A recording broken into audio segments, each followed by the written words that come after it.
Good morning students. बेटा last lecture में मैंने आपको फिजिक्स का इंट्रोडक्शन दिया था और साथ ही हमने ये कहा था प्रीवियस लेक्चर में कि नेक्स्ट लेक्चर में हम आपको फोर्स के बारे में बताएंगे। ठीक है, तो आज हम अपना लेक्चर स्टार्ट करते हैं और हमारा जो टॉपिक रहेगा वो रहेगा force.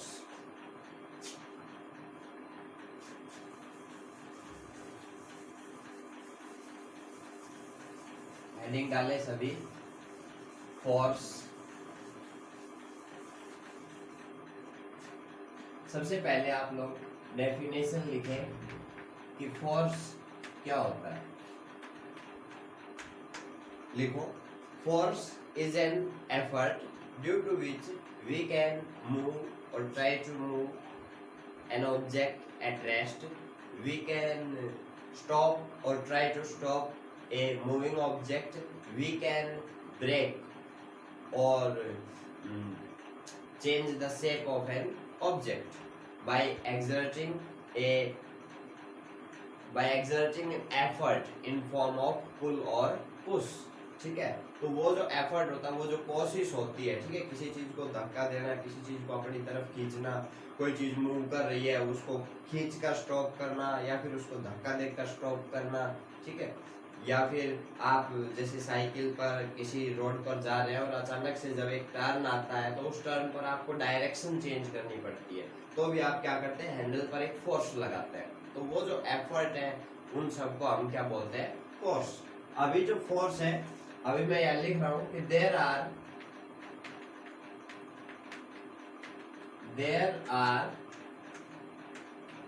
Four fundamental force। There are four fundamental forces in nature। Nature के अंदर 4 फंडामेंटल फोर्स है और वो जो 4 फंडामेंटल फोर्स है उनमें से जो फर्स्ट है वो है gravitational force.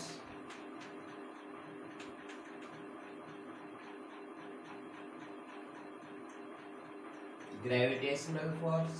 Second one is weak nuclear force। Third है हमारे पास स्ट्रॉन्ग न्यूक्लियर फोर्स।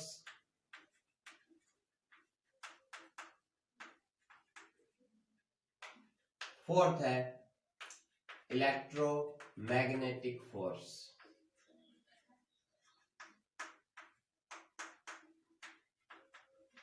पहले हो सकता है आवाज थोड़ी कम आ रही होगी, पंखा चल रहा था, अभी ठीक आएगी।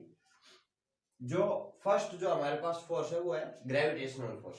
आप लोगों ने 9th क्लास में ग्रेविटेशनल फोर्स के बारे में पढ़ा था, उसी के लिए हम थोड़ी डिटेल स्टडी करेंगे यहाँ पर। तो हमारा जो आज का टॉपिक रहेगा वो रहेगा ग्रेविटेशनल फोर्स।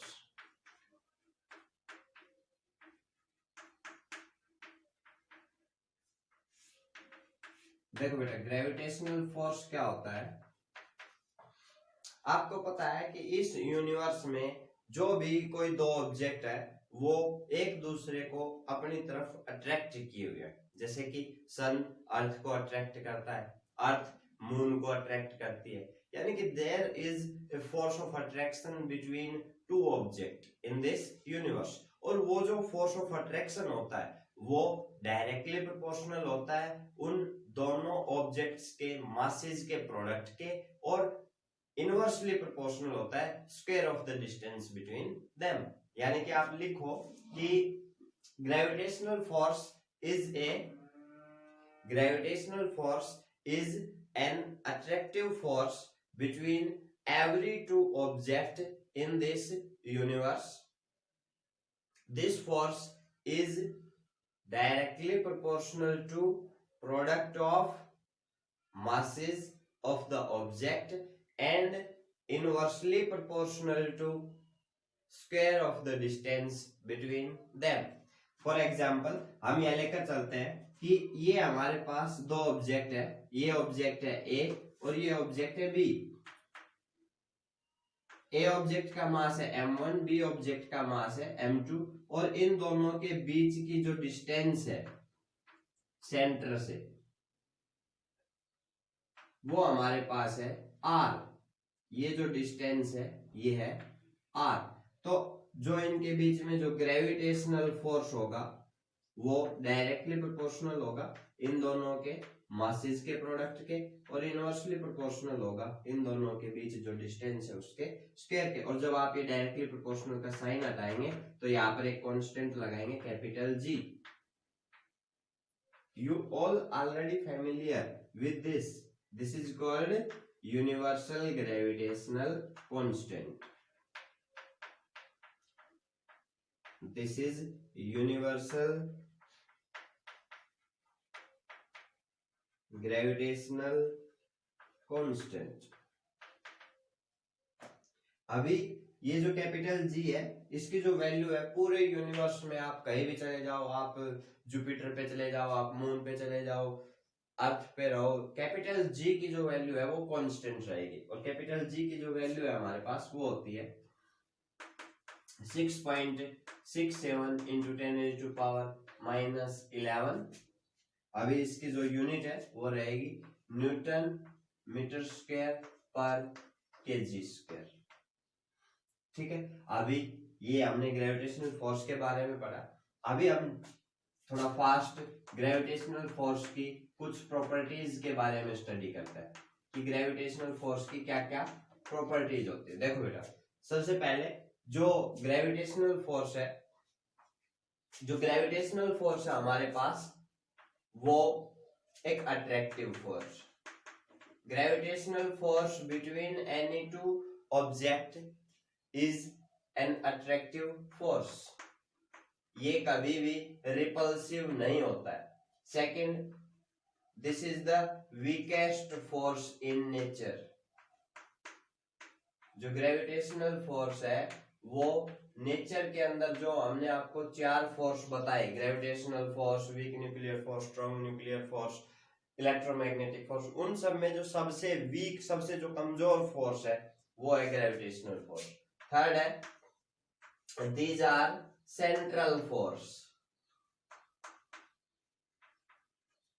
ये सेंट्रल फोर्स का मतलब है कि जो फोर्स लगता है ना वो एक ऑब्जेक्ट के सेंटर से दूसरे ऑब्जेक्ट के सेंटर की तरफ लगता है। ठीक है, यानी कि जो फोर्स लगेगा वो दोनों ऑब्जेक्ट्स को जो लाइन ज्वाइन कर रही है उसके अलोंग लगेगा। यानी आप लिख सकते हैं it acting alone line joining the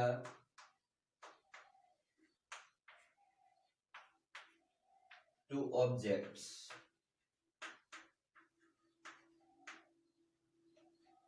fourth point आता है हमारे पास कि जो ग्रेविटेशनल फोर्स है वो बहुत ही लार्ज डिस्टेंस, अगर ऑब्जेक्ट का साइज, ऑब्जेक्ट का मास अगर बहुत ज्यादा है तो ग्रेविटेशनल फोर्स जो है वो एक लार्ज डिस्टेंस तक एक्ट होते हैं। They act over a large distance। जैसा कि हम किसके केस में देखते हैं, अर्थ और सन के केस में। अर्थ और सन के बीच में एक ग्रेविटेशनल फोर्स है जिसके कारण अर्थ सन के अराउंड रिवॉल्व करती है। ठीक है, तो आप समझते हैं कि अर्थ और सन के बीच की डिस्टेंस कितनी ज्यादा है। इतनी डिस्टेंस पर भी ये फोर्स एक्ट हो रहा है। अर्थ जो सन है वो अर्थ को अपनी तरफ अट्रैक्ट किए हुए है। ओके, इसके बाद जो फिफ्थ पॉइंट आता है हमारे पास कि ये जो ग्रेविटेशनल फोर्स है, अट्रैक्टिव फोर्स है, वीकेस्ट फोर्स है, सेंट्रल फोर्स है और लार्ज डिस्टेंस तक एक्ट होता है। और एक हमारे पास है कि ये कंजर्वेटिव फोर्स है। अब ये कंजर्वेटिव फोर्स क्या होते हैं इनके बारे में आप fourth unit work energy and power में स्टडी करेंगे। अभी आप इतना याद रखिए कि जो ग्रेविटेशनल फोर्स है वो कंजर्वेटिव फोर्स है। मेनली जो कंजर्वेटिव फोर्स है वो ऐसे होते हैं कि कोई भी फोर्स होता है जब आप अप्लाई करते हैं तो उसके द्वारा कुछ वर्क होता है। तो ये जो कंजर्वेटिव फोर्स है ना, इनके द्वारा जो वर्क होता है वो कभी भी डिस्टेंस पर डिपेंड नहीं करता, एक्चुअल जो पाथ कवर किया हुआ होता है उस पर डिपेंड नहीं करता, ओनली इनिशियल और फाइनल पोजीशन के बीच की जो डिस्टेंस है उस पर डिपेंड करता है। आगे बताएंगे आपको इसके बारे में, ठीक है। तो ये 5 प्रॉपर्टीज है और ये ग्रेविटेशनल फोर्स है, इसके बारे में आप स्टडी करें। Thank you.